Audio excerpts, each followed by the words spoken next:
السلام علیکم ناظرین، بسم اللہ الرحمن الرحیم۔ آج ہم بات کریں گے علم کے تعلق سے، قرآن کے فضائل جو اکثرات لوگ نہیں جانتے ہیں، ماشاءاللہ جان لیں گے تو وہ بھی ان پر عمل کریں گے۔ حضرت انس راوی ہے، روایت فرماتے ہیں اللہ کے نبی نے ارشاد فرمایا،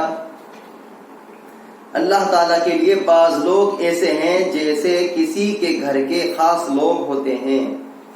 صحابہ رضی اللہ عنہم نے عرض کیا وہ کون لوگ ہیں؟ ارشاد فرمایا قرآن شریف والے کہ وہ اللہ والے اور اس کے خاص لوگ ہیں۔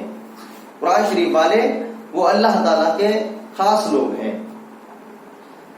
دوسری حدیث میں ہے، ترمذی کی حدیث ہے، حضرت ابن عباس رضی اللہ عنہما روایت کرتے ہیں، حضرت ابن عباس رضی اللہ عنہما روایت کرتے ہیں کہ رسول اللہ صلی اللہ علیہ وسلم نے ارشاد فرمایا، جس شخص کے دل میں قرآن کریم کا کوئی حصہ بھی محفوظ نہیں وہ ویران گھر کی طرح ہے، یعنی جیسے مکان کی رونق و آبادی رہنے والوں سے ہے، ایسے ہی انسان کے دل کی رونق و آبادی قرآن کریم کو یاد رکھنے سے ہے۔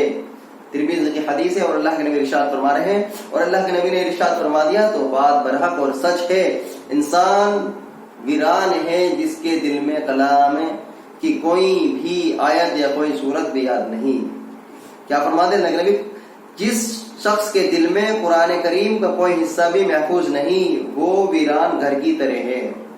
اور دوسری حدیث میں ہے، اپنے حضرت سعید بن عبدہ رضی اللہ عنہ روایت کرتے ہیں کہ رسول اللہ صلی اللہ علیہ وسلم نے ارشاد فرمایا، جو شخص قرآن شریف پڑھ کر بھلا دے تو وہ قیامت کے دن اللہ تعالیٰ کے یہاں اس حال میں آئے گا کہ کوڑ کے مرض کی وجہ سے اس کے اعضاء جھڑے ہوئے ہوں گے۔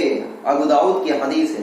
حضرت سعد بن عبادہ رضی اللہ عنہ روایت کرتے ہیں کہ رسول اللہ صلی اللہ علیہ وسلم نے ارشاد فرمایا، جو شخص قرآن شریف پڑھ کر بھلا دے تو وہ قیامت کے دن اللہ تعالیٰ کے یہاں اس حال میں آئے گا کہ کوڑ کے مرض کی وجہ سے اس کے اعضاء جھڑے ہوئے ہوں گے۔ ابو داؤد کی حدیث ہے۔ قرآن کو بھلا دینے کی کوئی مطلب یہ بیان کیے گئے ہیں، قرآن کے بھلا دینے کے کئی مطلب بیان کیے گئے ہیں، قرآن کے بھلا دینے کے کئی مطلب بیان کیے گئے ہیں۔ ایک یہ ہے کہ دیکھ کر بھی نہ پڑھ سکے، دوسرا یہ ہے کہ زبانی نہ پڑھ سکے، تیسرا یہ ہے کہ اس کی تلاوت میں غفلت کرے، چوتھا یہ ہے کہ قرآن احکامات کو جاننے کے بعد اس پر عمل نہ کرے۔ یہ نیچے علماء نے رائے لکھی ہے اس پہ کہ یہ چار مطلب ہو سکتے ہیں۔ ایک تو یہ مطلب ہے کہ دیکھ کر بھی نہ پڑھ سکے، قرآن شریف جانتا تھا، پڑھا ہوا تھا، تو وہ دیکھ کر بھی نہیں پڑھ سکتا، اسے ایسا بھول گیا، کیونکہ بہت سال ہو گئے دیکھے ہوئے قرآن کو پڑھے ہوئے تو بندہ بھول ہی جاتا ہے۔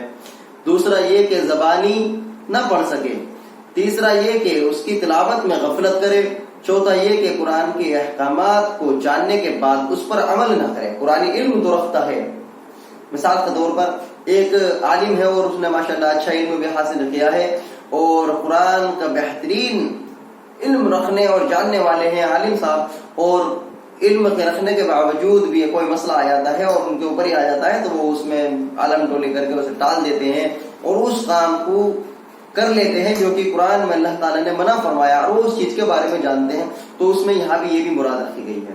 اور ایک وہ ہے کہ مزدوانی یاد تھا لیکن اب وہ بھول چکے ہیں، یہ بھی انہوں نے ایک چیز کی بات رکھی ہے۔ یا تیسرا یہ ہے کہ اس میں غفلت سے یا اس میں غفلت سے تلاوت کرتا ہے، تلاوت تو کرتا ہے لیکن غفلت سے کرتا ہے، بیچ میں پڑھ دیا بھول دیا، پڑھ تو دیا لیکن بھول رہا ہے کہ بیچ میں نے کیا پڑھا، کہاں پڑھا ہے، غفلت کے ساتھ پڑھتا ہے۔ تو آپ لہٰذا ان چیزوں پر غور فرمائیں۔ یہ حدیث تھی قرآن کریم کے فضائل کے تعلق سے کہ قرآن کریم ہلکے اور آسانی میں نہ لیں، اگر آپ نے ایک بار پڑھ لیا تو اس کے پڑھنے کی بھی ذمہ داری آپ پر ہے۔ تو لہٰذا آج کے لیے انشاءاللہ اتنا رکھیں گے۔ السلام علیکم۔